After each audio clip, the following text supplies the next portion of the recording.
Is Virgil van Dijk the new Harry Maguire, and why is Trent considered a good defender? Welcome to the Corner Flag. I'm Amog. I'm Nunez. And I'm Akash.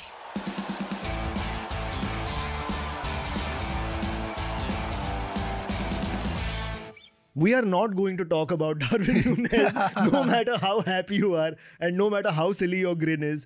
We are not going to bring up the guy who scored the 2 late goals to give Liverpool a 2-1 victory right at the end over Newcastle at all. We will not talk about Darwin Núñez's brace after coming on at the 77th minute, scoring one at 81st minute, and then I think the second one at the 93rd minute. We will not talk about that. We will definitely not talk about Darwin Núñez's 2 goals against Newcastle, especially the second one, after which he celebrated and kissed and winked at the Newcastle fans.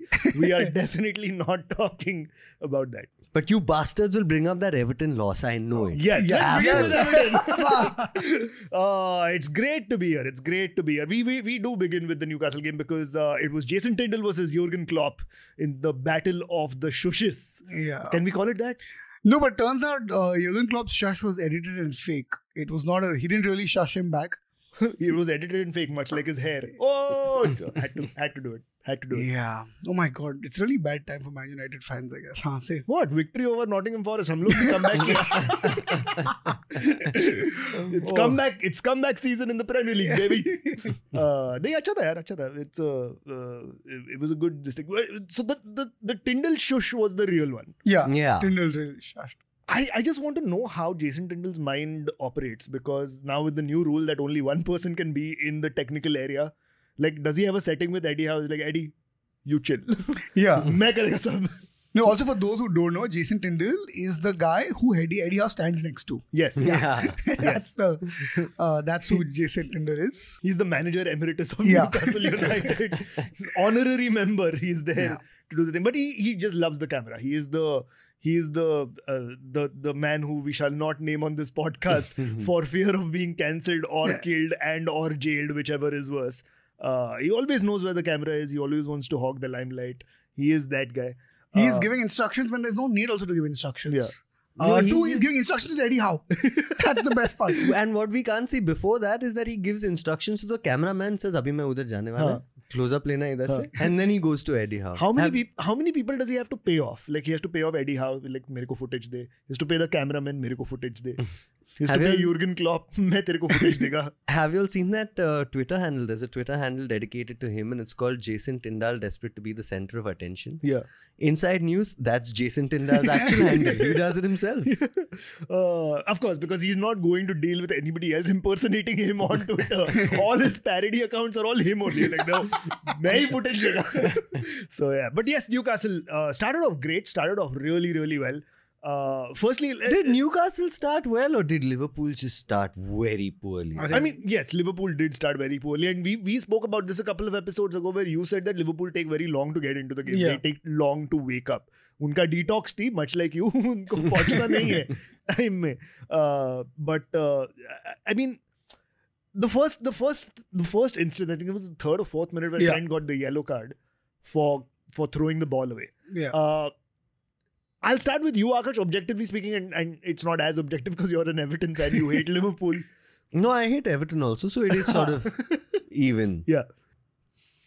I didn't think that was a yellow card, but I think 1 minute after that, he made a yellow card tackle, which wasn't given. Yeah. So I think between those first 4 minutes, he definitely deserved 1 yellow card. But now that's the thing, right? Now, if he is booked for that throwing of the ball away, and then he does make that yellow card offense, which we all agree, and I think even Mukesh agrees that was worthy of a yellow card, his second. I've seen those offense. not given, but I've seen those given more often than not, so probably. No, and sorry, but there were 2 actually. There was one right after the time wasting or whatever, ball throwing away yellow card. Yeah. Within 30 seconds of that, there was one other foul, which is given as a foul, but no yellow card. Yeah.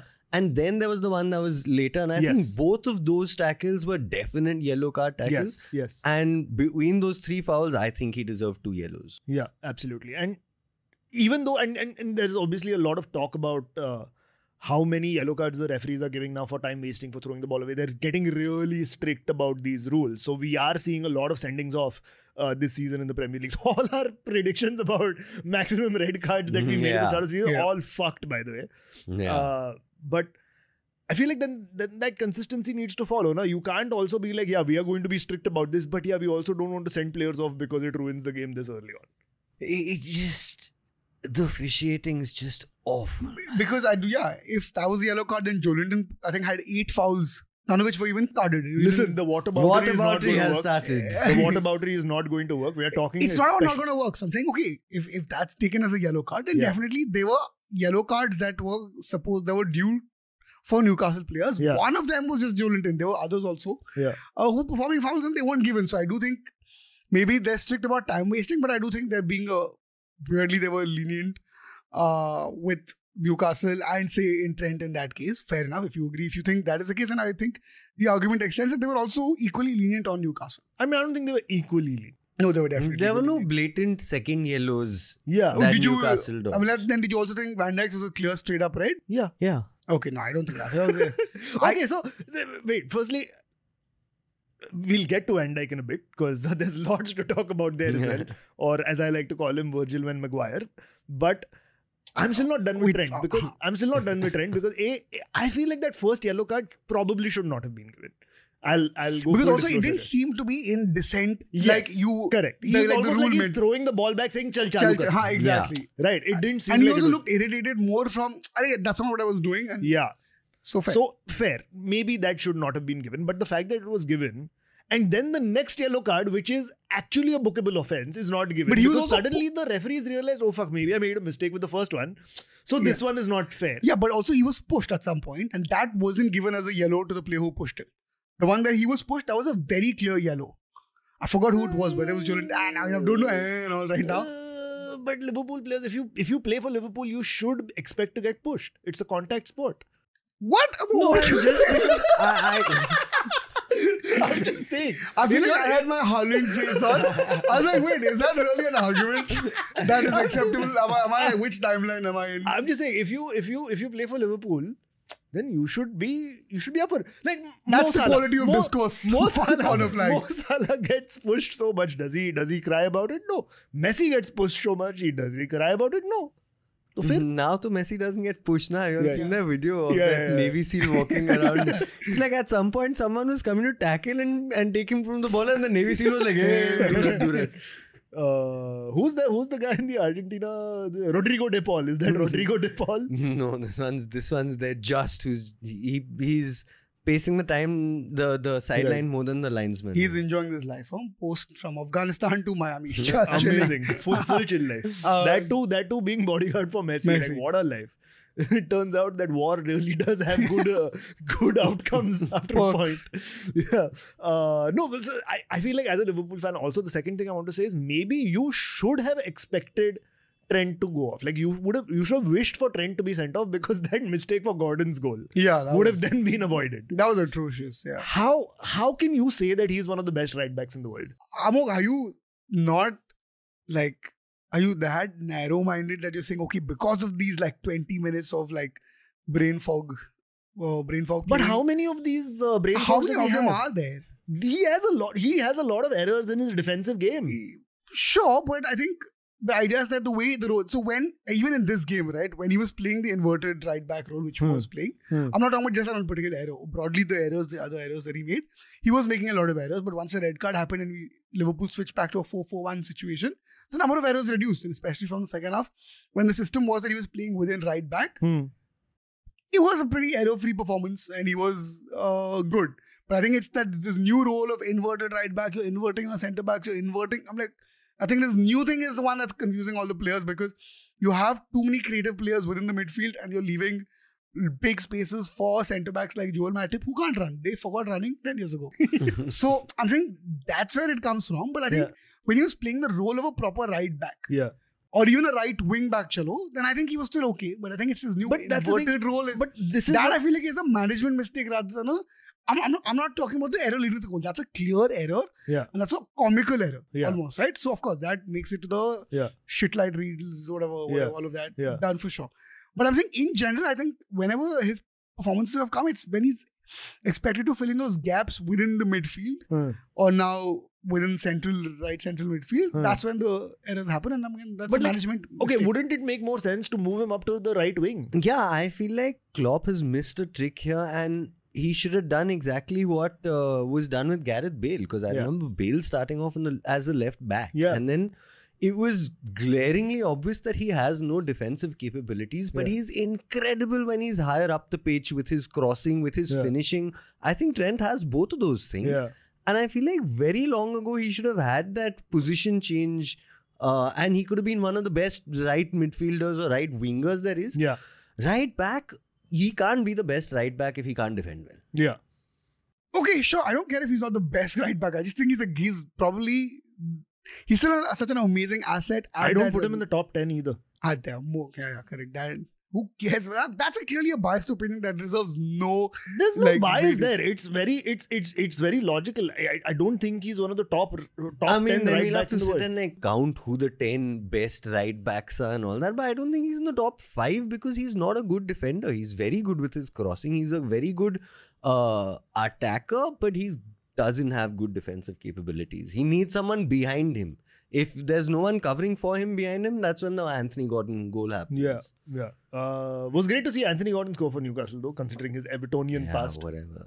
Oh, what I loved was he thought he had his hero moment, and then wah, wah, wah. Oh, that I think was a lot more for Jason Tyndall with that entire shushing and all that. Let's go to the Virgil van Dijk red card. Then you don't think it was a straight sending off?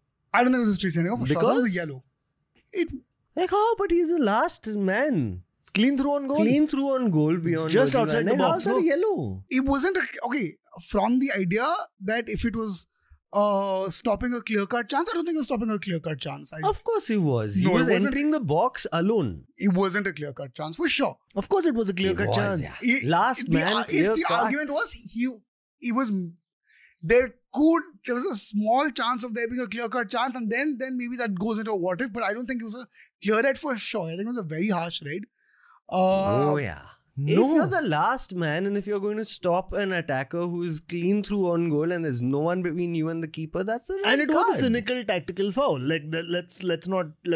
I thought that See, was- if, it was a if you foul. agree that No it's one's- yeah, but if you agree it's a foul, then by the rules it has to be a red because you're the last man. No, but isn't the rule that you have to stop a clear cut goal chance from happening? Correct, but if you as your last man are stopping someone just outside the box, that's a clear Yeah, but cut it didn't- opportunity. It's not a clear. I'm saying that particular instance, it wasn't a clear cut opportunity. It was probably a yellow. It was definitely foul. It was a yellow, and that's it. The game could The have gone on. only way that is not given a foul is if Liverpool were playing Everton and Calvert-Lewin is through on goal. Then it's not a foul because you know कि वो नहीं मारने वाला है वो. Why are you bringing Everton into this? Yeah, बाद में anyways you're going to make me talk about that hellhole. Yeah. So leave it for later.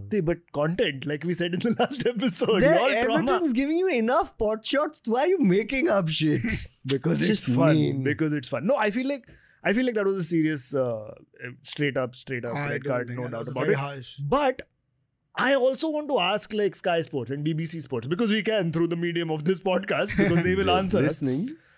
I want to ask them like, why isn't anybody talking about how badly behaved Virgil van Dijk was? Because he was going on at the referee, no, after the red card. Because why is only Bruno Fernandes talked about? Because Bruno Fernandes does it every game. This is his first red card in 231 games. But that No, just wait, shows that- that just shows that Bruno Fernandes has more passion for the game and for Correct. his club than Virgil van Dijk Yeah. does. And that referees are more biased towards Liverpool. Exactly. Yeah, correct. That's Exactly. the issue.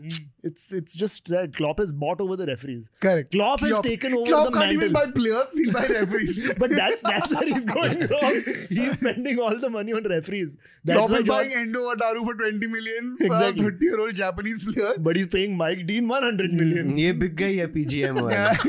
Exactly. I feel like Jason Tyndall though should we give him a little more footage because that's what he wants. Somewhere he's like, yeah. No, he more doesn't like footage. podcasts only. He wants his face out there. Correct. What if in a video segment for this we put his image We up? put all of our faces. as No, Jesus. every time we say Jason Tyndall, we should put up Eddie Howe's footage. That'll piss him off. That will piss him off.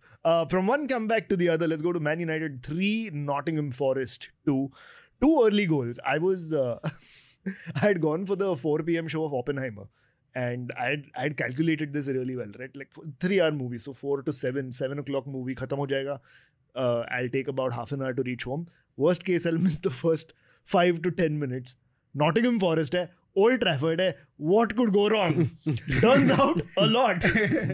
So I came back home and because in the theater my phone was on airplane mode, so not getting any notifications. Then in the car it goes on driving mode, so again don't get any notifications. So I've come home and I've started the TV not knowing anything. I'm expecting 0-0 and I'm like, oh fuck, 2-0, what? And it's not even 10 minutes. I'm like, kya ho raha hai? And then I saw the 2 goals. Oh my fucking god. I was stunned that Rashford was the last man for the first goal, right? Yeah. I was like, wow, what has the world come to? I mean, okay, I tell you what. In a very weird way, maybe that's not a bad idea because Rashford is fucking fast. So if it does, No, he did catch up. yeah, if it does end up being a counter attack, you can trust Marcus Rashford to sprint and get back and put his body on the line. So chal, theek hai. The other one being Varane. Varane's not the fastest, or was it Van Bissaka? I'm not entirely sure. And even Van Bissaka not the fastest when sprinting back. But what was Onana doing? Onana just collapsed. He dived. As 3 goalkeepers in this room, but as one who has played for his school, so has a lot more I'm the experience. expert. Hello, I Yeah. also played for my school. Yeah, but your school doesn't count. It was some hippie fucking boarding school in Kodaikanal or wherever. It doesn't count. It was barely a school. We I played with the... played for an IC colony school, bro. Yeah. That's got some like Catholic some Catholic standing. school. Oh, shit. What was your school called? No, it's okay. No, say no, say. I don't want to embarrass my No, school like say this. na, say, No, say. I don't need this shit. Say, Don't you what guys- was it called? I'm not mentioning my school. Let's It was go. some Gurukul or something. You all learned under banyan trees, no? Yeah, You we didn't. actually- You actually did, right? So how is that? Listen, that banyan tree was my friend. I feel like Bad you, entry में मत जा. I feel like you playing for your school is like playing in a tournament where everybody in the school is like, yeah, everybody wins. If you lose 10-0, no, but you're still a Okay, winner. that's something really funny. We had a inter-house final houses, right? We had an inter-house final, which was a draw. And the principal was like, yeah, no need to get into penalties because there'll be too much rivalry already. And we're like, are you crazy? So that's our final. The biggest final the school had for that year ended with 2 champions. Nice. Yeah, they didn't even do God. coin toss. They didn't even know why they were too scared of penalties. Like, too much rivalry. You guys are too aggressive. Were you in either of the houses? Yeah, I was the keeper of one of them. And I was like, thank God. I was like, thank God I was the keeper. I was like, if by mistake we lost, What was the score? it was 1-1. Maybe the game was just so boring. Yeah. The principal was like, खत्म करो, इनको घर जाने का है. Yeah. So as a keeper who has played for a legit school, what are your thoughts on what Onana did? So when we were in school, we used to have that put your right hand in, put your right, na na na na. I think he was Okay, mid- I'm sorry. Your school is way more legit than that shit. He was doing the boogie woogie. I played one match for my school and I feel like I'm still the most professional school player here. वो PT class में होता था, football sessions में अच्छा, नहीं. अच्छा, Separate thing. Onana got confused. हाँ. He's like, Yeah. wrong period. Wrong. He fully glitched. Like, I think Yeah. he just fully Full glitched. glitch. Like, you know, when you sometimes in football and FIFA, when you're playing, like, you just press anything randomly and the Yeah. goalkeeper's doing random stuff Yeah. as you're learning the game. I think that's exactly what happened to him. Yeah. Uh, I feel like I honestly do think that He Onana. dummied it. Yeah. He faked the save. Yeah. No, I feel like as a United fan, I feel like Onana is a fantastic signing. He's a very good keeper. And even later on in the game, he made some great saves. Like there was one where he clawed the ball out of the top corner, which was top level. And I think he definitely is a good shot stopper. He definitely is better with his feet. All of that is true. You want to play out from the back. Great, cool. This is a keeper that lets you do that. But you let go of De Gea and got this guy in just so that this shit wouldn't happen. He's supposed to be a sweeper keeper. When that counter attack took place, I feel like who was it? It was Avani. Avani's first touch wasn't the greatest. yeah. Yeah. It was, If from the off, Onana was outside his box when the corner was being taken, he could have rushed and cleared that ball closer to the half line. He could have actually made that happen. But he was still near his goal. yeah. So if you've signed a sweeper keeper, why aren't you playing him as one? Is the one question that I want to ask the management team of Man United, because of course they're listening. Of course. So that is one thing. And the second thing is, then this is exactly what I say about the city of Mumbai also. नहीं चाहिए इतना development, नहीं चाहिए metro, नहीं क्यों 5 साल से गांड मार रखी है ट्रैफिक की, नहीं चाहिए यार, नहीं चाहिए metro, we'll take cabs, it's fine, काली पीली है ना, अच्छा है, लोकल ट्रेन है, अच्छा है, you'll take all the metro lines out, widen the roads, ease out the traffic. Because for the last 6 years, we've been dealing with this fucking bullshit metro traffic for no development. Similarly with United, nahi chahiye playing out from the back. Nahi chahiye. Why do you need that pressure? नहीं guys, क्योंकि- metro चाहिए, mass transit चाहिए, global Also- warming हो रहा है, climate change हो रहा है. Let's not get. Also, we're a sweep- football podcast. Also, Let's stick more to that. importantly, sweeper keeper chahiye. Game is evolving. we But need really, a modern I feel- keeper to I feel- stand okay, up. I feel like before you get a sweeper keeper, get your defenders to learn how to play out from the back. That is the big Right? Yeah. Because the whole problem with De Gea was not that he was bad. It's that everybody in front of him was worse. So, because he was still kind of saving some shots but letting a few shots in, the focus was shifted from the defenders and how bad they were at playing out from the back. Now that you have somebody who's good with his feet and is good at distribution, you're seeing the absolute lack of awareness from the United back four. And that's not a great place to be in, because what the fuck are you doing in your preseason training? क्या कर रहे हो तुम लोग? Like, this is the whole point, right? You get your transfers in early so that you figure out the way you're going to play. I feel like 3 games in United still have no idea what the fuck they're doing. And the defense is clearly not idea how to play with a sweeper keeper, because Onana, I'm sure his DNA or instinct is to be up front, but there's a reason why he stayed back and he's kept, as he waited for Rashford or I think, like you said, Varane to catch up, Yeah. so that he could just cover the post, and Yeah. that didn't work out and he glitched. Yeah, fully glazed. Even the second goal, who was it? Willy Bolly, I think it was, who scored the second goal. He's the only one in the 6-yard box. And there's 5 or 6 defenders. And Bolly doesn't even move. Yeah. He just stands in one place and heads the ball in. Like, what? Kya Did you defending? say heads the volley? Yeah, heads the ball. Bolly heads the Bolly. But speaking of Awoniyi, he's been in great form. He's become just Ex-Liverpool the player. Oh, really? Yeah. Oh, but he's become just the 3rd African to score in 7 consecutive Premier League games, which I think is quite cool. Which Any is guess quite on who the other 2 are? Didier Drogba. No. Mohamed Salah? Yeah, that's one of them. And Can't be Eto'o. Emmanuel Adebayor. Ooh. So in some August company. Nice. We are also in August. So we are also in August company. God. Great comeback though. Great comeback by United. I'm just swiftly moving on from that bad joke. Yeah. But great comeback from United. The best thing that I think Ten Hag did in this game, and I can't believe I'm saying this, is he got Martial in. Because Martial took the centre forward role, which meant Rashford went on the left wing, and he is fucking unplayable there. That is his best position. I don't know how it's I don't know why United persists with Rashford, making him everything but that one. No, but the problem is because we don't have a striker. Because that Højlund Højlund is injured. He's not ready yet. So he's just started training properly with the team now. So next week against Arsenal, he could make an appearance. But he's been injured. Martial's been injured for a while.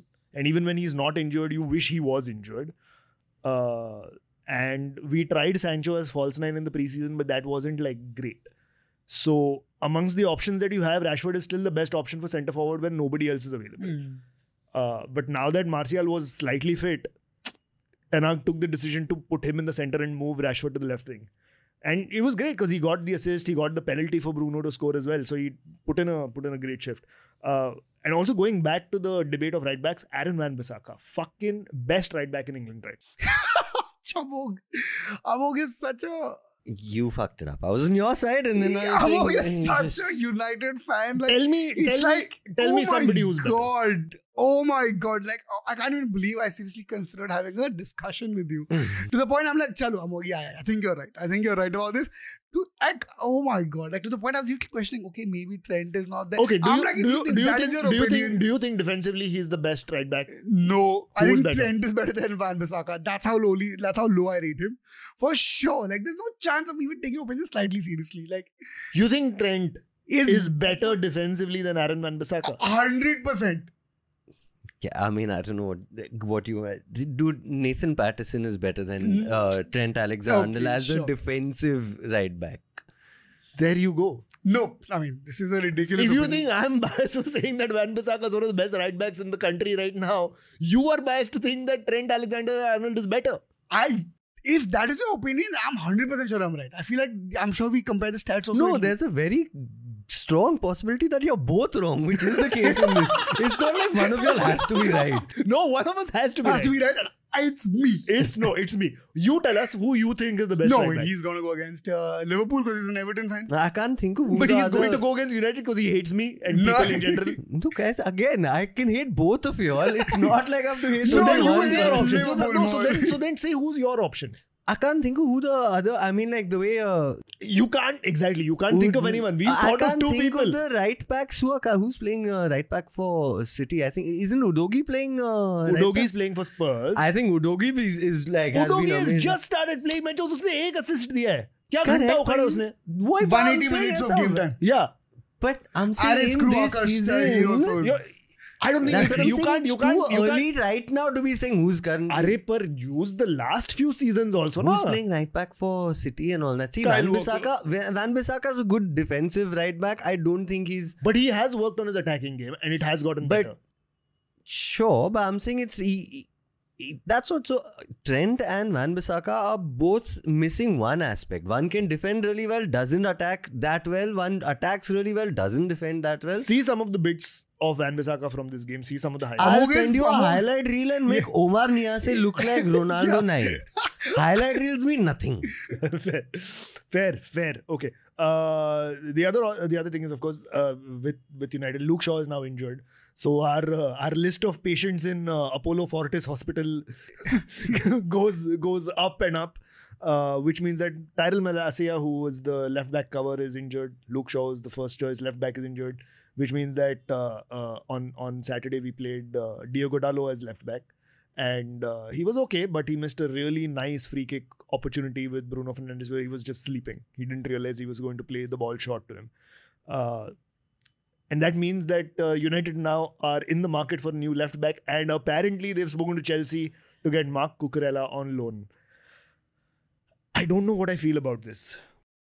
I don't think Marco Cucurella will be anything exceptional, but not really be exceptionally bad. I think. I mean, yeah, just as a left back who can fill in a spot for a little while. I think he's a good body. Yeah. I think he's But a why body. would Chelsea provide you with that body? Because Chelsea need to get rid of players still. Because they keep No. adding more players. Then they keep going into that vicious circle. Listen, guys, the plan is we have to get rid of 20 players. Cool. They're all out. What have you done next? Bought 30 players. No, Todd. That's not how it works. Get rid of 20 players more. Okay, cool. There they go. What did you do? I bought 15 new players. But will they? Has there been? When was the last time there was a loan deal between United and Chelsea? I think there has been in the past. I think. Yeah? Because I mean, it United just Chelsea is feels- not that big a deal. Like, No, it feels like because both teams are going to be trying to compete for those top 4 spots. I don't know why I don't think Chelsea would Chelsea's want to give a competing. left I back. don't think Chelsea's competing for the top 4 spot. I agree they're not, but I'm They sure try to. they will try to. Yeah. So they want that rival to not have a left back. I'm No, sure. I feel like the terms are that United pay a loan fee plus 100% of his wages. So obviously they're going to make it very tough Hmm. economically on United. I feel like if we tried to sign him on loan from Brighton, it would have been better. Yeah. But I think Chelsea has tainted No, him. at this point, Brighton might be like the actual competitors to top 4 and not Chelsea. That's So maybe Chelsea is probably the Yeah. best place to start. Yeah, absolutely. Let's go to Arsenal. Arsenal 2, Fulham 2. Fantastic game yet again. Another game that saw a red card yet again. So again, like the cards just keep flourishing. It was the Saka error that led to Andreas' first goal in the first minute. It wasn't even 1 minute when Andreas scored that goal. Lovely finish.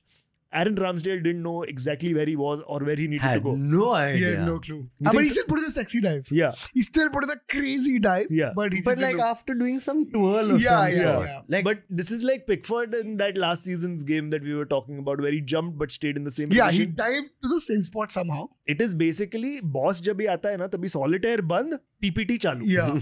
ऐसा दिखाने के लिए कि मैं काम कर रहा है but Exactly. actually कुछ घंटा काम हो रहा है. why is David Raya not starting for them? I feel David Raya is on the bench saying I don't think they'll start off with David Raya immediately because I think they might start using him for cups. Once the cups kick in, they'll probably start I shifting. think he's load. a better keeper. Yeah, at least last season, I would say he was the better keeper. yeah And probably. Ramsdale hasn't been. But I think maybe because Arteta's probably trying to like ease him in. It's that Pep school Yeah. review. You ease him in. yeah I guess because Pep can afford to do it for 1 or 2 seasons at a stretch, but Yeah. he'll probably do it for like 10 games max. Till the Yeah. first Carabao Cup. Till the game. first Carabao Cup. Hmm. Arsenal goal that was scored was I mean the second goal was scored when Calvin Bassey was injured. Now we know that it's That not looked ugly. illegal, yeah. but it's just not fun to see.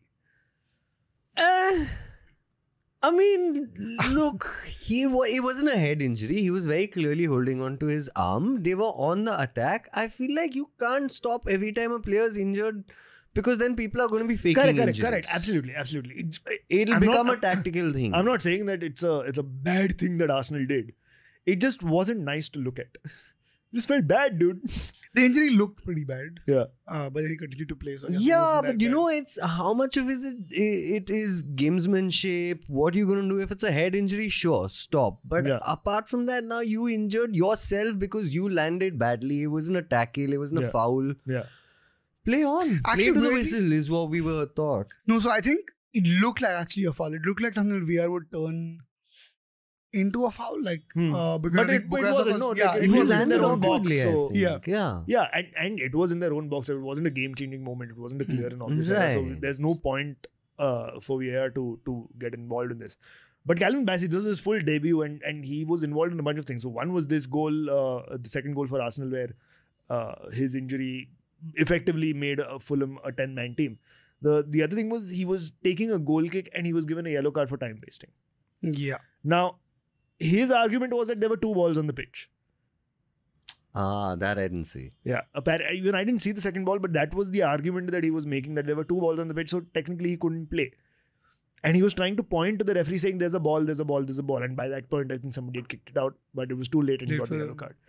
And then he commits that foul, which is again a dumb foul to commit. But Yeah. I guess it's one of those like I had to do it. I guess it was like Yeah, he was somewhere in the same line as Luis Suarez pushing a ball out from the goal line because you got to do what you got to do for the team, man. Yeah, no, fair. But I feel like this is the jeopardy that the Premier League is now getting into, right? Because the referees are handing out yellow cards so easily for time wasting or dissent or whatever.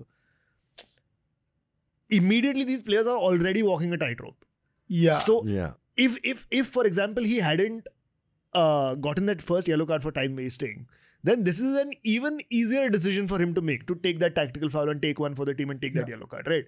But now that he's done that, he's now going to miss a game. I think I'm also worried that players are now being forced to play more minutes. Yeah, There are definitely more games. yeah, There are more yellow and red cards, meaning that there are going to be fewer number of players playing more number of minutes. yeah. Which means they're going to get screwed. I think by the end of the season, we're going to see like ridiculously silly goals. Like Yeah. I think we're not prepared for the kind of effect that the kind of silliness the second half is Yeah. of the season is going to have. And I'm not necessarily in favor of this. Yeah.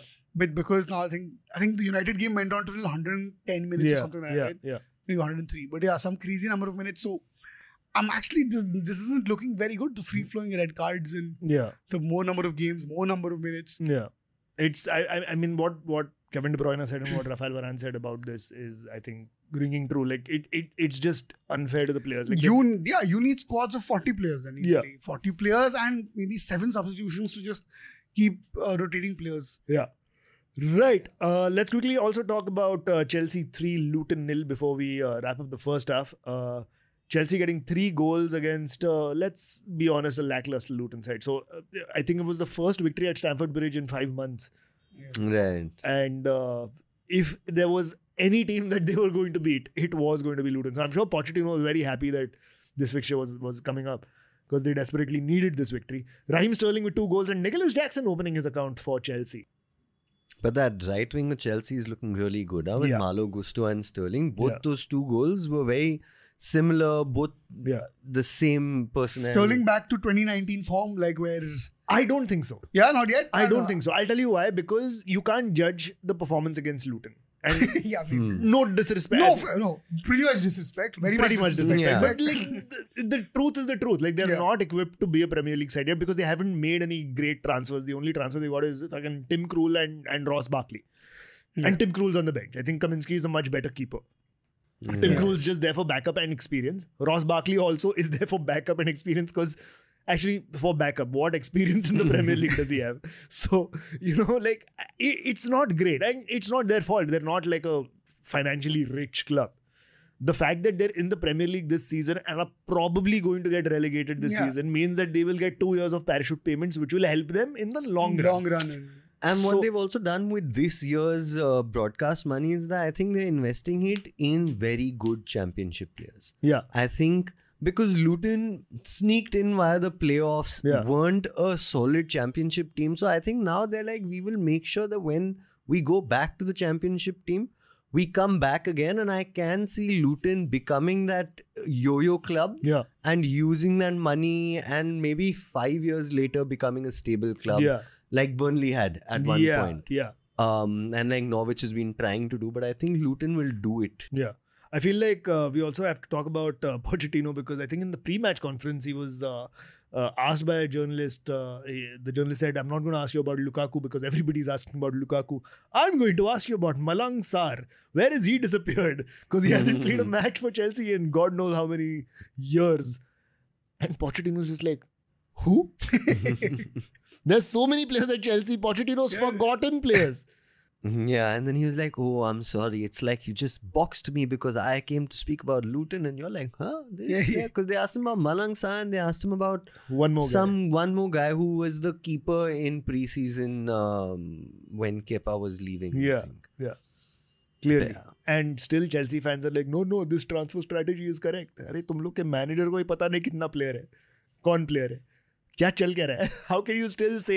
8-year contract. Yeah, how can you still say? But the best thing Chelsea fans do is whenever you say anything against Chelsea, like we have in the recent past, they will always respond with, how many Champions Leagues do you have? When was the last time you played in the Champions League? Or gifs of them lifting up the Champions League. I'm like, भाई इधर एक Liverpool fan है, एक United fan है, एक Chelsea fan है और एक एवर्टन फैन है. Direct all of this to Everton, but three of us. Guys, Everton is in the second half in the run order. तुम लोग क्यों change करते जाते हो? Everton has no place in the first half of the Premier League table of our run order. Nikalo right at the end. Much like Everton in the Premier League, this is a running gag. So ये होते रहेगा. Half time कब है? Half time abhi hai. We'll take a break. On the other side, we'll answer your questions. We'll also talk about Erling Haaland and City's victory over Sheffield United. And maybe we'll talk about James Ward-Prowse. Mukesh, you want to talk about James I Ward-Prowse? would love to talk about James We'll Ward-Prowse. talk about James Ward-Prowse. See you on the other side. Welcome back to the Corner Flag, everybody. And as always, we begin the second half with some questions. Questions with the Corner Flag. Dude, answers also, huh? So the first question is from PRS MUFC, who asks us, what are your thoughts on how easy it is to get booked this season? And there's a similar question, so I'm just going to put that now, which is Mehta.Ishan asks us, your take on the recent red card decisions and right of the referees to show yellow card for dissent. I mean, what is dissent? What is Wow, dissent? That sounds like a Marxist thesis that Yeah. Amog is Yeah. going to break into right now. Chapter 1. The first time I said fuck. Let's go back to the... No, I feel like you're playing a football match. You are going to shout expletives at teammates, opposition, the referees. So what exactly is considered dissent? And also, If you tell a referee, you're fucking shit, that was a shit decision, I think that's normal English behavior. Like any person on the street in England would probably say that to you, and what they mean is good afternoon. And I feel like if you're telling a random person that you're shit, you don't know that person. But this season with the Premier League referees, if you're telling them they're shit, you know that they're shit. And Yeah. they're facts, not dissent. Yeah, Because yeah. they've all been shit. Yeah, the distinction between facts and dissent needs to be made. Of course, if you say I will kill your family, Yeah. that's dissent. You should not be saying those things. But I think if it's anything under that, I think But it's if it's fine. like आँखें हैं या बटाटा, then you're like, हाँ मतलब. हाँ तू joke मार रहा है, अच्छा है, अच्छा है. I still think the solution is to mic up the referees. Yes. And have their communication clear with Absolutely. the VR and with the players, so that if the players are saying something, Absolutely. then you hear it and the players are also wary of it and they Yeah. start playing dumb charades, which might be more fun. Yeah.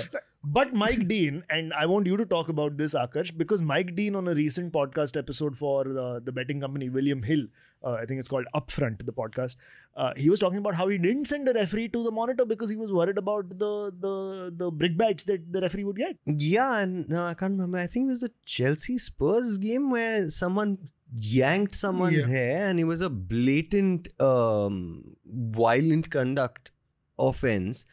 And Mike Dean was like, oh, the referee, he was having a very bad game, and he'd carded both managers, and he'd handed out about 8 to 9 yellow cards. So he'd already had a very tumultuous game, and it'd been a very difficult one for him. So I didn't want to make it worse for him by sending him to the monitor and saying, Dekh, you made one more mistake. So I let it pass because he's a mate and all of us refs are friends, and you don't like to see your mate get bullied in the media. So I didn't send him to the monitor. I mean, well done for Mike Dean for sticking up for his friend, but Bencho, tu professional referee. This is not a fucking boys club where you're just going out and having drinks and having fun. Like, this is a job. It's ridiculous, but honestly, I feel like right now the PGMOL are not even trying to hide it, because Mukesh, like you said, there have been other leagues that have been releasing the audio. Yeah. In fact, the Premier League said that we will release the audio, but not live. Yeah. We'll release it later, which is problematic, but fine, that's something. It's a start. They've not been releasing that. We saw at the World Cup, we saw the automated offside system, which I think was incredible and gave us quick results, and I don't think there were too many offsides which were wrong. Yeah. There was consistency at least. There was consistency, exactly, which is all that we've been asking for. The PGMOL rejected that also. So it's becoming very obvious that, look, we don't want to show you all our cards because they're dirty. Yeah. So yeah, which is why I feel like fuck dissent against the referees, because they are all terrible. They're doing a god-awful job, and last season was bad. This season is horrendous. And I'm thinking that in the last couple of seasons, right, going all the way back to say 2013-14, there have been so many tight seasons, not just for 1 and 2, but at 4 and 5 and 17 and 18. And I think you can just think about how many decisions went wrong because some referee was like, "Arey, my friend will get screwed." So yeah. This is the one instance that we're hearing about it because Mike Dean is a dumb fuck who's opened his mouth when he was clearly not supposed to. Yeah. But there'll be so many instances like this where they're like, "Hi, bichara, chhod." And how many players who are, while playing for their home teams, didn't get carded because like fans will boo me. Like, so many times. I honestly feel like so let down by the referees in England, right, compared to the referees in Italy, for example, is because Italian referees ne match fixing kiya. उन लोगों को पैसा मिला to not give certain decisions or to give certain decisions, right? ये लोग दोस्ती के लिए कर रहे हैं. मतलब थोड़ा तो if you are going to be this shit, then at least be involved in a fixing scandal. Yeah, don't be stupid. Be even. Let there be a compelling Netflix documentary about this a few years later. Exactly. ये दोस्ती के लिए Netflix भी बोलेगा नहीं चाहिए. Because if you're going to get influenced by friendship and by the fact that Anthony Taylor's had a terrible game throughout, then you're going to get influenced by Pep saying something about you in the press conference. You're going to get intimidated by Klopp's intimidation tactics. Then you're getting influenced by God knows what all. Yeah. And also, you're probably going to get influenced by your own biases that you came into. Like, so I'm sure half of them supported some teams while growing up. And I think Akash has always said this, which is that top 6 teams or the traditional top 6 teams do get more decisions in their favor, especially when they play against the bottom half teams. And I think now there's no way we can deny it also or pretend that there is some amount of fairness. I mean, still bad shit should happen to Everton, but I mean, it's still tragic. It's still tragic. Mike Dean specifically, I remember seeing 2 videos of him sort of mini celebrating when Spurs scored a goal because he's supposedly a Spurs fan. He's a Tranmere Rovers fan. Oh, okay. But like, I'm sure he can support. Yeah. I mean, if you support Tranmere Rovers, I'm sure you support a Premier League team as well. Maybe his family is this, so whatever. But I remember very vividly seeing 2 clips of Mike Dean watching a Spurs goal happen and then being very clearly excited about it. Yeah. Your biases are going to show up. And it's awful. How can you be a referee and be biased? I know Mughal hate this, but so many referees are from Manchester or the greater Manchester area, and because of which they've traditionally held biases against Liverpool clubs, both Everton included. And not only that, but still Trent didn't get sent off. Still Szoboszlai got the penalty, even though it was a blatant dive. I'm still saying top 6 bias. I'm not saying United, Liverpool and all that. I'm saying to him because he's saying. Yeah, but I will also say that this used to always be a conversation, and Howard Webb and Sir Alex Ferguson and all, but Ferguson was so well respected and had so much influence on people. Yeah. I'm sure it subconsciously affected the referees. Yeah. And I'm sure there's been so many instances where they've been like, you know what, it's okay. Yeah, I don't agree Alex with Ferguson head raya nikalega. Hmm. But that's supposed to be for the players. The referees can't be worried about that shit, man. Yeah, absolutely. Right, shall we talk about Sheffield versus City? No, there's one more question. Oh, okay. Very important question. From Noob Clicks, which says, Mukesh, do you think Declan Rice is a bargain? And I say, guys, come on. Don't be ridiculous about this shit. Declan Rice is clearly not a bargain. There's only one bargain in the history of the Premier League, and that's Virgil van Dijk for 75 million. Let's go. End of questions. I like that he asked the question, answered the question. He was just like, He was clearly just Virgil only- van Dijk, Zindabad. You What could have he- just said that and we could have moved on. What he doesn't realize is that I edit this podcast. Shall we talk about Sheffield versus City now? Because clear segue so connects. No, but Speaking of corruption. yeah, Sheffield United so corrupt. Sheffield United took the lead against Man City though. No. it Oh, was- sorry. Yeah, my bad. Abhi now he'll be like, no, you're well, it's lucky support- you edit the podcast. Lucky I'm still thinking about Nottingham versus United. सब लोग ऐसा comeback नहीं मारते. No, but the first incident was of course the John Egan penalty. Do you think that was a penalty? soft, but yeah, I do think that was a penalty. Like it was soft, but Why is that a penalty and Christian Romero's handball against United not a penalty? honestly, I don't remember the Christian Romero soccer shoe good. I feel like they, again, lack of consistency. Yeah. If that's not a penalty, I don't think this should have been a penalty. I think that the arm was slightly further away in this instance than the other. Yeah, I remember now, correct. But, yeah, but yeah, marginal. marginal to interpretation. I but- agree with you. See, margins and interpretation, but I think especially when I saw the game, I did remember thinking here it felt like the arm was outstretched and not as natural. Again, this is subject Slightly to more unnatural. but I completely get that this it's- is so it's- weirdly subjective right now. The thing is, it's not unnatural because he's lunging for the ball, right? No, He's Not lunging. unnatural, sorry, making the body bigger. bigger. But that's exactly No, what correct, Romero was that's what I'm doing. saying. That's what I it's agree, It's margins. it is, It but- shouldn't have been. I think, see, because I mean, as neutral as we can get, is that this did feel like that it was a lot more forgivable than unforgivable than that. Yeah. Which mean- is that he was making the body bigger. This felt a little I feel more like unnatural. I feel like both were equally wrong or were equally right.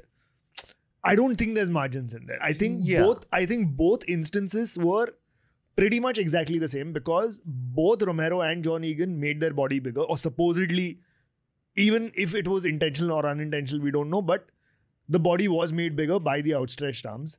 I feel like the arms were also outstretched the same amount. I feel like the distance from the ball to the player was probably more in the case of Romero and less in the case of John Egan. Also, John Egan, his hand was behind him. Like the cross was a cutback cross. Whereas with Romero, it was straight to him. Right. So when it's a cutback cross, you don't have the time to readjust your body. When it's straight in front of you, you can take your arm out because you're seeing it in the front. No. Those are the margins that I would No. bring up. I feel Apart from that, I feel like both the instances were very, very similar. And if the Romero one was not given as a penalty, I don't see why Man City should get a penalty in this instance. But see, guys, we're discussing the wrong things. We're discussing the hand position, body position, whether it was a cutback cross. We have to be discussing के referee and the VAR are they friends? Yes, are they correct, not correct, friends? उन लोग का कितना दोस्ती है? Absolutely. Erling Haaland missed the penalty though. He looks so confused.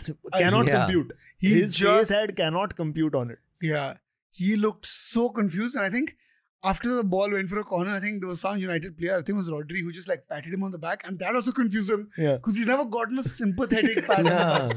He's so used to aggressive pats on the Yeah. back, but he just got a sympathetic pat on the back. He's like, "What is happening? Yeah. What is this emotion I'm feeling? Yeah. Is there a rose blooming inside Is- my iron heart?" Is this the community shit?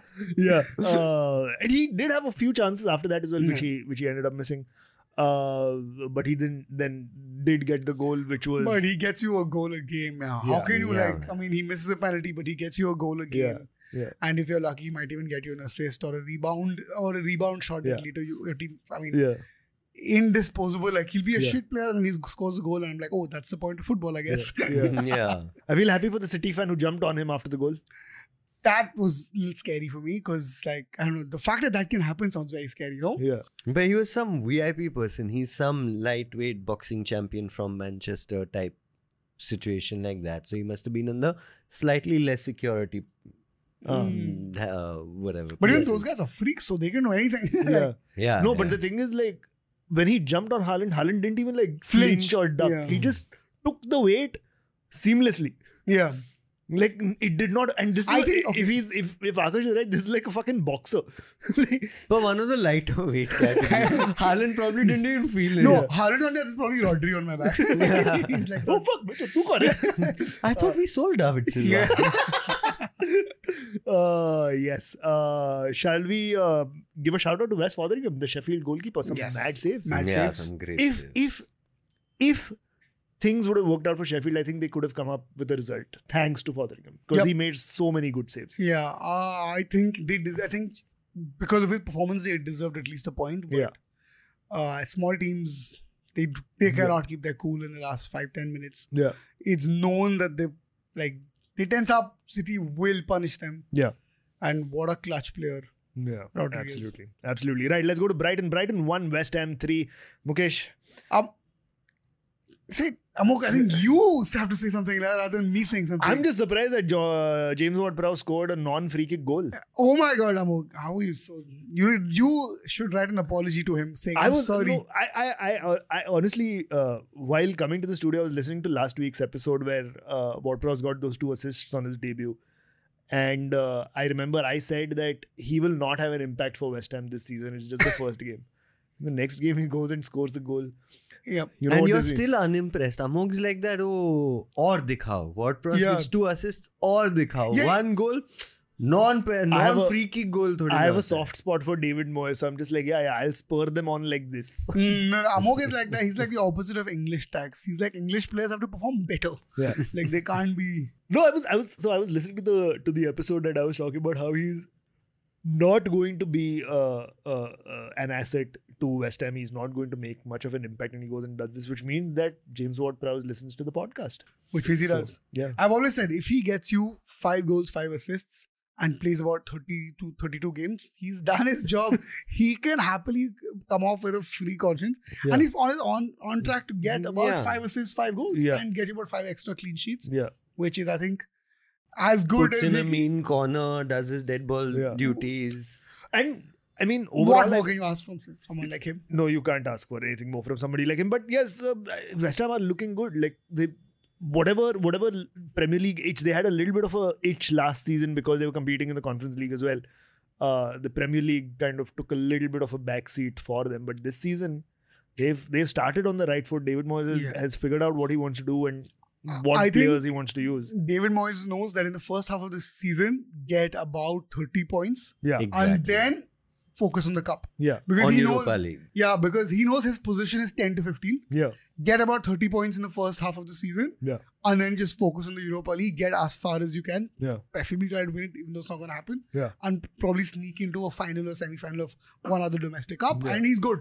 Then he's had a great season with West Ham. yeah. Currently second in the league, 2 wins and 1 draw out of 3. So that's a And I good think for a start. brief moment, they were top of the league. Yeah, And I think someone put out saying, Declan Rice, you left us for this.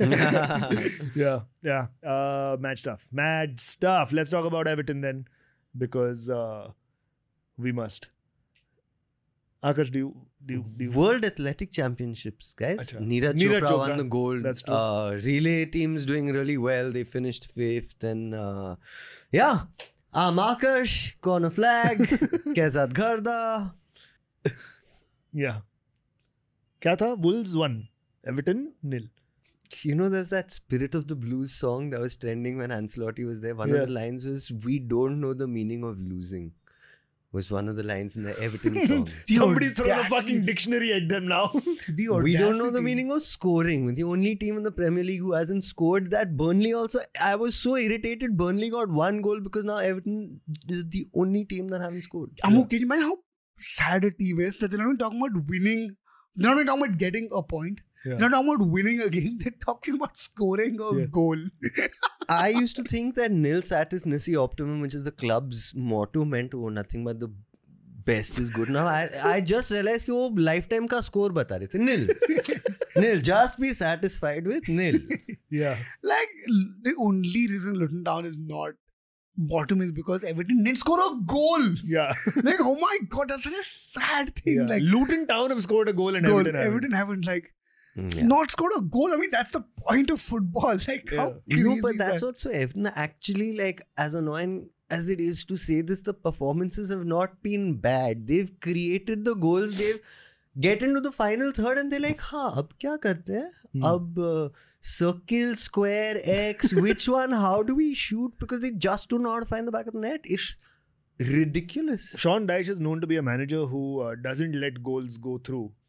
And I feel like he's applied that philosophy in the On the other wrong side now. end. Yeah, on the wrong end. Yeah, and what's happening with the conceding is that, like that Wolves game, I think Everton were on top throughout, created a lot of great opportunities. I think Jose Sa made that one absolutely incredible Fantastic save. Fantastic It was a save. fucking save. It was unbelievable that didn't go in. Yeah.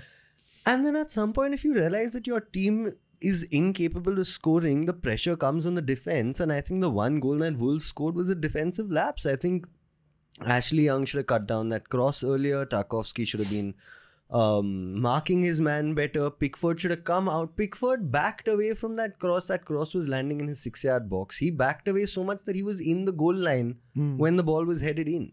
So it was a full defensive error, but I don't blame them because for 85 minutes you're attacking the other goal, don't know how to score, the defense is going to get shaky and inevitably concede. Yeah. It's not a good thing when a team like Wolves manages to score against you. A team that is historically in the last couple of seasons not been able to score because they're going through the same issues that you are. Yeah, and they had to change a manager just before the Premier League was starting because they had disagreements. You know, if there's one team that's in a bit more of a shit show, it should be Wolves, but clearly not. Yeah. But Everton signed one striker, Calvert-Lewin will come back. I feel like we just need someone who knows how to put it in the back of the net. I think you need a change of manager. No, man. I'm just saying, Phil Neville is free. Can he play striker? Because we need a striker. He knows the club.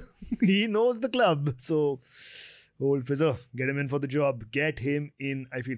Should we also just speak about the Premier League tickets graphic that Mukesh you sent on the group? Did you send the thing? No. Yeah, Yes. one of our listeners had sent it in to you.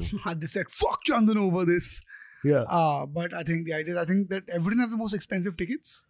Everton, yeah, in that graphic, that who was this listener? Bhavneet. Bhavneet, okay. Bhavneet, you can't be anonymous anymore. Bhavneet has sent this thing where the cheapest Premier League ticket is Liverpool at £9, which is not true, by the way. I can say that.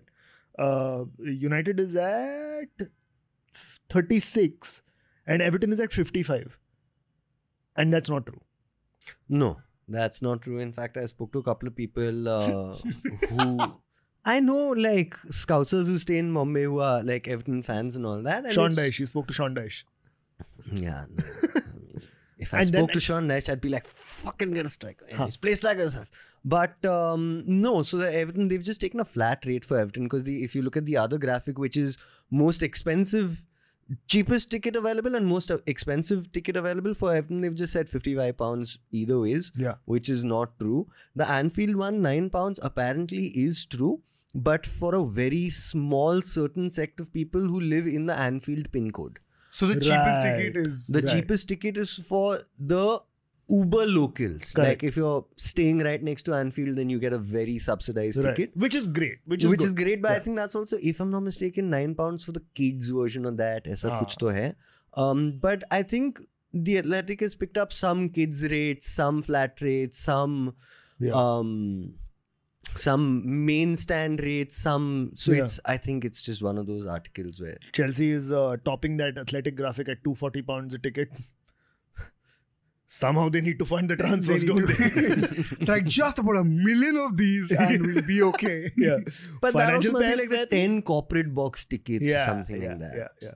Right, before we wrap up for the evening and for this episode, we should talk about the controversy surrounding the Spanish women's football team. Of course, Spain defeated England in the Women's World Cup final. Their entire whatever participation in the tournament was marred with controversy because of their head coach and their head of the Football Association, Luis Rubiales. Wait, why was the participation marred with it? I know the As in- celebration was. No, the whole thing about the Spanish team was their head coach Wilda was not liked by the players.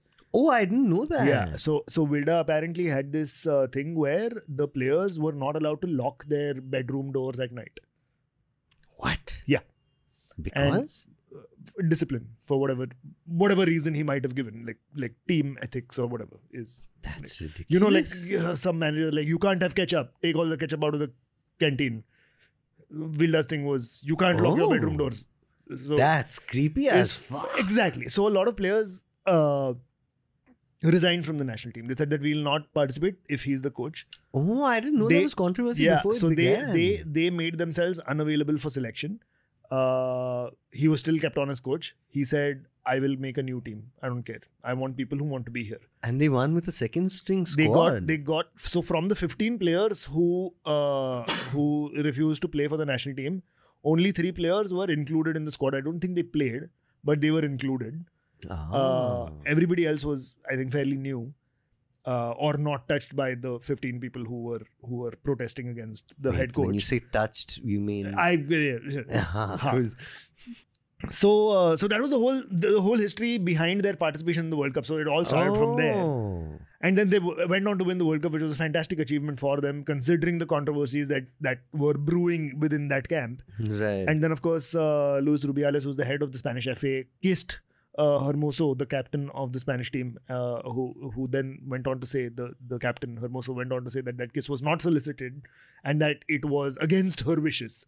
Right. And she did make a formal complaint against him. And now UEFA are threatening to ban the FA? No, so what has happened is that Rubiales refused to step down. Yeah. He said that it was absolutely consensual and she Yeah. wanted it. And the Spanish FA went into a body language analysis where they went and analyzed the clips. Firstly, why do you have to analyze body language when the woman is telling you with words that it was not something she wanted, not something she asked for? Anyways, the Spanish FA said that we've concluded our investigation Right. and there was consent. And the Rubiales didn't do anything wrong. And in fact, they said that we're going to sue Hermoso for wrongly, what's the word I'm looking for? Defaming Yeah. Rubiales. And Rubiales refused to step down, saying, "Oh, this is a small thing, and I refuse to step down from my role." The Spanish FA was okay with that, and then what FIFA did was FIFA suspended him for 3 months and said that we will have an investigation of our own. So FIFA has currently suspended Rubiales. In response to that, the Spanish FA has said that you cannot suspend him. If you suspend Rubiales, the Spanish FA will withdraw from UEFA. To which UEFA has said, okay, if you withdraw from UEFA, go ahead. Every Spanish club will get pulled out of all the European competitions. So this is spiraling into a massive situation which could potentially mean that you don't see Real Madrid and Barcelona in the Champions League. Great. Yeah, but I think it's so sad that these women, firstly, and you know that the Yeah. precursor to the controversy, Yeah. but the fact that in spite of all of that, they came together, they won the World Cup, Yeah. and then their celebration is marred with all of this. Yeah. Like, to become world champion is every sports person's dream. Yeah. And then to achieve that and have to fight your chief because he kissed you wrong and then have to prove, I mean, like, it's ridiculous. It's incredible. ridiculous. It's absolutely ridiculous. And I just want to point out that how shitty do you have to be that FIFA's on the right side of the argument here? Like, this is a fucking corrupt organization and they are doing the right thing and you're going up against them, and that just shows very poorly on you. And yeah, fuck it. Like, And you it's wanna not been a good withdraw. couple of months for Spanish football, like with Vinicius's Yeah. the racism that he's been facing and the chance from the fans and the lack of Yeah. action from the sporting authorities Yeah. to now this, I think it's not looking like Spain is a good place to No, it's play not. football. Yeah. For of course social reasons, cultural reasons, and of course the football has been quite shit for the ever since I think Messi and Ronaldo have left. The quality of football's gone down. And with all of these things, I think it's not looking a good time to be within Yeah. the ambit of Spanish Yeah. football. I just find I find it ridiculous that the kiss happened on camera. The player in question has said that she did not consent to it. It wasn't solicited. It wasn't something that she wanted. Right. And they're doing body language analysis. And if you are doing body language analysis, if you see every interaction that Rubiales had with every player, even before Hermoso, he was getting very handsy with them. Yeah. It was uncomfortable with every player, and then with this one, it went all the way, and he Yeah. planted a kiss on her face, but it was inappropriate all around, I think. Yeah. There's been a lot of fallout from all these decisions. So 81 players have now refused to play for the women's Spanish team while Rubiales remains in his job. The whole coaching team has quit except for head coach Vilda, who I mean, like, now I understand why. The Spanish government has vowed to take action against Rubiales, but I think the best thing, the funniest fallout of all of this is that Mrs. Rubiales has gone on a hunger strike because of what she told Spanish media was an inhuman hunt against her son. Auntie has gone full Amma Hazare on this situation. Amma Hazare is amazing. Who goes on a hunger strike saying, "Oh, how dare you say my son's a pervert, मैं खाना नहीं खाऊंगी." Oh God. अच्छा मत खाओ. Like क्योंकि Rocky है और pervert. रानी की प्रेम कहानी was more progressive than this. उसमें कोई भूख हड़ताल पे नहीं गया. Amazing. I feel like, yeah, go on hunger strike, withdraw from UEFA, all Spanish clubs out. Great. Good stuff indeed. Yeah, they deserve it. If this is the hill they're Yeah. gonna choose to die on, Yeah. then like Yeah. rest. Although in, like, I was actually talking about this to you before we started recording. You think there's a Super League angle here? You think Real Madrid and Barcelona are also trying to lobby for the Super League again? And the fact that they are now planning to withdraw from UEFA and UEFA saying, oh, we'll take all the Spanish clubs out, does that give them more of a footing to start the Super League again? But is this the footing you want? No, Like, Is is this the excuse you want to make? don't. Yeah, you don't. Is this how you want to start your big? Yeah, but then again, you're not expecting like the Real Madrid and Barcelona to do the right thing, right? Like, that's not something that you expect from these clubs to begin with. No, but then it's not like saying, "Oh, you won't give us money. Oh, we'll stop playing with you. Oh, I'll take the ball." This is, you won't let us be creeps. Fine, Yeah. we will make our own league. That Yeah. is just We'll make it on corrupt league. yeah, like Where money- everybody's a creep. Suddenly wanting to break away from UEFA because of money seems like a logical reason. Because this is just not the footing you want. Yeah, These are yeah. very shaky and very creepy grounds to be trying to build a new league on. Yeah, absolutely. Right. On that note, it is time to end this episode. Thank you so much for listening to this episode of The Corner Flag.